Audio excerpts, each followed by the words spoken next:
Hello everyone अस्सलामु आलैकुम केमन आछो तोमरा सबाई। आशा करी तोमरा सबाई खूब भालो आछो सुस्थ आछो। आलহামদুলিল্লাহ आमराओ बेश भालो आछि।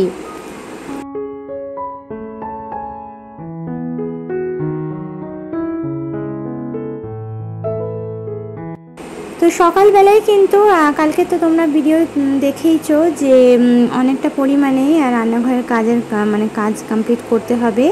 तो सेई कारणे रान्नाघरटा खाली करार एकटा ब्यापार रयेछे। तो सेई कारणे रान्नाघर खाली करार जोन्नो सकाल सकाले आगे आमरा ब्रेकफास्टटा रेडी करे नियेछि, ब्रेकफास्ट कमप्लीटও करे फेलेछि। तो एखन किन्तु 10टार मतो बाजे घड़िते। तो एखन एई जे आमि बोतलगुलो पानिर भरछिलाम। हाजबेंड बोललेन যে মাল দিতে আসবে আগে রান্নাঘরটা খালি করো। তো মালগুলো তো অন্য কোথাও রাখা যাবে না, আমাদের তো অন্য কোথাও রাখার মতো জায়গা নেই। আর যদি সিঁড়ির নিচে রাখি তাহলে আমার সিঁড়ির নিচে এই জিনিসপত্রগুলো তো আমাকে রাখতে হবে। তো সেই ক্ষেত্রে সিঁড়ির নিচেও কিন্তু রাখা যাবে না। তো সেই কারণে এই রান্নাঘরটাই খালি করতে হবে, এখানেই মালগুলো রাখতে হবে।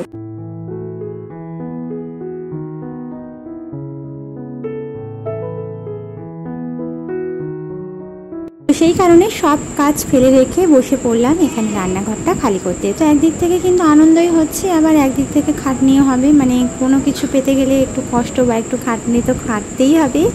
তো যাই হোক এখানে কিন্তু এক এক করে আমি সব কিছু তুলে নিচ্ছি। তো ভাবলাম অন্য কোথাও একটা একটা করে রাখার থেকে এই বাস্কেটটার মধ্যেই যদি সব কিছু রেখে দিই তাহলে আমার খুঁজতেও খুব একটা বিরক্তিকর মনে হবে না যে আমি সব কিছু তো একটা জায়গার মধ্যে রেখে দিয়েছি। তো যেটা প্রয়োজন হবে আমি বাস্কেট থেকে নিতে পারবো। তো এই যে সবজি রাখার বাস্কেটটা কিন্তু বেশ বড় সড়ো, এর মধ্যে কিন্তু অনেক কিছু রাখা যায়।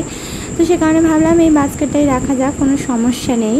হ্যাঁ, তো যতটুকু ধরলো ওর মধ্যে আমি রাখলাম, বাকিগুলো একটু অন্য কোথাও রাখলাম, থালাবাটিগুলো তো আমার অন্য কোথাও রাখলাম। তো এইভাবেই আর কি গুছিয়ে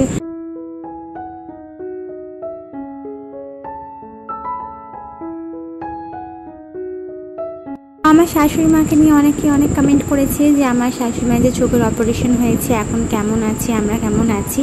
তো প্রথমত কথা উনি ভালো আছেন, এখন সুস্থ আছেন আলহামদুলিল্লাহ। তো ট্রিটমেন্টে আছেন, তো ভালোই বাড়িতেই রয়েছেন।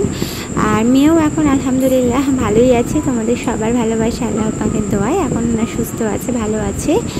আর আমরাও এখন মোটামুটি ভালো আছি। এই যে এই সব নিয়েই এখন একটু ব্যস্ত রয়েছি বলেই কিন্তু খুব একটা রেগুলারলি ভিডিও আপলোড করতে পারছি না। তো আশা করছি আমার এই ভিডিও আপলোডের ব্যাপারটা আমার দিদি বোনেরা বুঝবে যে একটা সংসারের কাজ প্লাস মেয়েকে সামলানো, ঘরের এই যে ঘর দরের এই যে ক্লিনিং এই সমস্ত কাজকর্ম সেরে আমি কিন্তু আর সময় পাচ্ছি না যে এক্সট্রা করে ভিডিওর পেছনে সময় দেবো। তো সেই কারণেই হয়তো একটু দেরি হচ্ছে।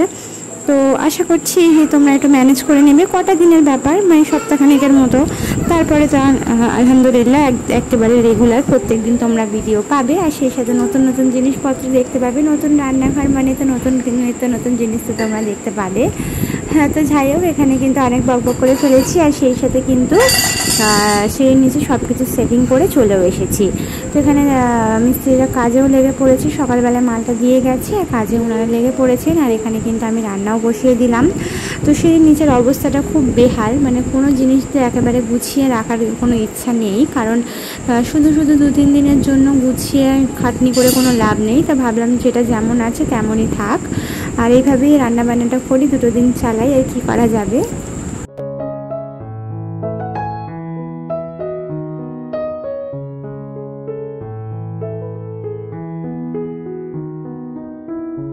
তো এখন ঘড়িতে 12:30টার মতো বাজে। এখন একটু মিস্ত্রি দাদাদের চা দিয়ে দেবো, হয়তো চা দিয়ে এসে তারপর বাকি রান্নাটা কমপ্লিট করবো। আর তোমাদের কাজের ফাঁকে ফাঁকে যখন একটু একটু সময় পাবো কেমন কি কাজ হচ্ছে না হচ্ছে একটু একটু তোমাদের সাথে শেয়ার করতে থাকবো। তো তোমরা পুরো ভিডিওটা দেখতে থাকো।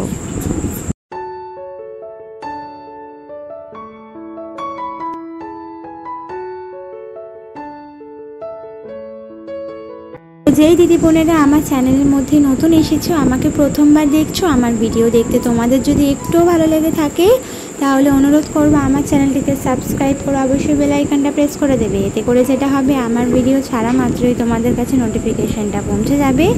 আর যারা অলরেডি কাজটা করে দিয়েছো তাদেরকে অসংখ্য ধন্যবাদ।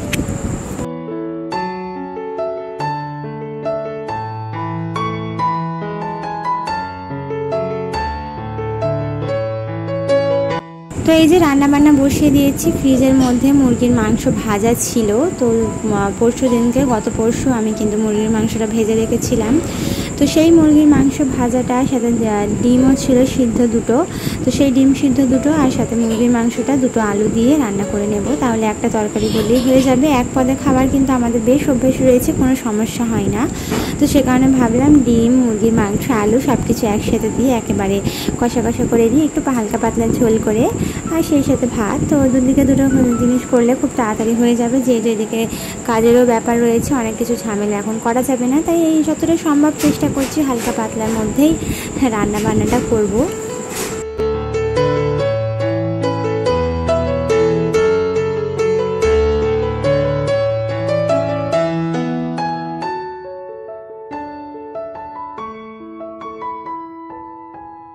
তো আমার অনেক দিদি বোনেরা আমার রান্নাঘরের কাজ শুরু হয়েছে জেনে কিন্তু অনেক বেশি খুশি হয়েছে। তো তোমাদের ভালোবাসা আর তোমাদের সাপোর্ট আছে বলেই তো ভিডিও করার সাহস এবং সাথে কিন্তু এনার্জিটা পাই এত কাজের মাঝেও।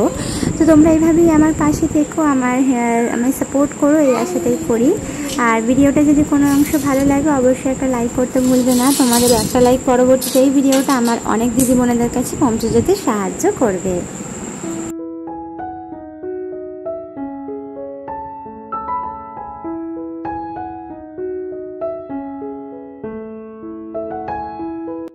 তো বেসিক্যালি ব্যাপারটা হচ্ছে রান্নাঘরের কাজটা কিন্তু ঈদের 2 দিন পরে করার কথা ছিল, কিন্তু মিস্ত্রিদের জন্য একটু গন্ডগোল হয়ে গেছিলো, দেরি হয়ে গেছিলো, না হলে কিন্তু এই কাজটা অনেক তাড়াতাড়ি হওয়ার কথা ছিল। মানে ঈদের 2 থেকে 3 দিন পরই কাজটা কমপ্লিট করার কথা ছিল। সাথে আমার শাশুড়ি মায়ের চোখের অপারেশনের জন্য একটু ডিলে করে দেওয়া হয়েছে।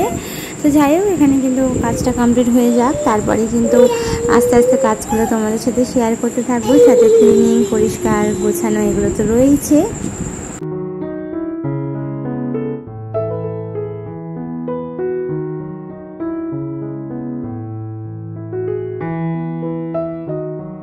তো মুরগির মাংসটা ভাজা ছিল, তবুও একবার ভেজে নিলাম, কারণ একবার ভেজে নিলে কি হবে বলো তো, টেস্ট আরও বেড়ে যাবে। তো এই যে এখানে মশলা আমি কষিয়ে নিয়েছি, আর এখানে কিন্তু সব কিছু দিয়ে আবারও একবার খুব ভালোভাবে মশলাটাকে কষিয়ে নেব, নিয়ে পরিমাণ মতো পানি দিয়ে দেব, দিয়ে রান্নাটা কমপ্লিট হয়ে গেলে লাস্টে কিন্তু গরম মশলা অবশ্যই ছড়িয়ে দেবো।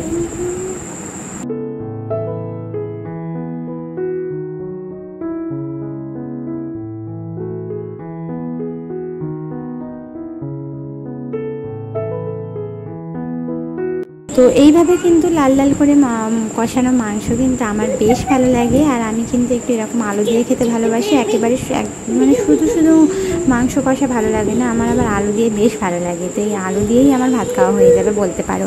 তো যাই হোক, এখানে রান্নাটা বসিয়ে দিয়ে দেখতে এলাম যে কাজটা কতদূর কী হলো, সাথে তোমাদের সাথে একটু শেয়ার করার চেষ্টা করলাম। তো এখানে অলমোস্ট কিন্তু নিচের স্ল্যাবটা বসানো কমপ্লিট হবে আজকের স্ল্যাবটা নিচের বসিয়ে দেওয়া হবে, কালকের টাইলসগুলো ফিটিং করা হবে। তো এখানে এই যে একটু কাজ আমি তোমাদের সাথে শেয়ার করতে থাকলাম।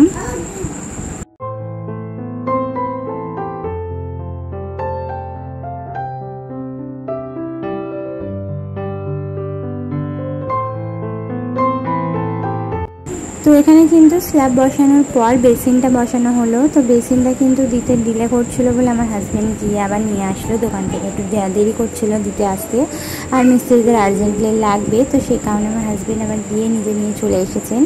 হ্যাঁ, তো এখানে এই যে বেসিনটা রাখা হলো, এটা কিন্তু এবারে ফিটিং করা হচ্ছে। তো এখানে ফিটিং করার পর কাজটা পুরোপুরি আজকের মতো এখানে স্টপ করে দেওয়া হবে। মানে বেসিনটা আজকের বসাবে না, খালি পাথরটা কাটা হবে, আর তার উপরে যে আরেকটা মার্বেল বসানো হবে সেটা হয়তো আজকের বসিয়ে দেবে, এটুকুই আজকের থাকবে। বাকি কালকেরে হয়তো বেসিনটা ফিটিং করবে, উপরে টাইলসটা ফিটিং হবে, মানে এই সমস্ত কাজগুলো হয়তো কালকেরে হবে। তো আজকের যতটুকু কাজ হলো ভাবলাম সেই কাজটুকু তোমাদের মাঝে তুলে ধরি, কালকের কাজটা আবার কালকে তোমরা দেখতে পাবে।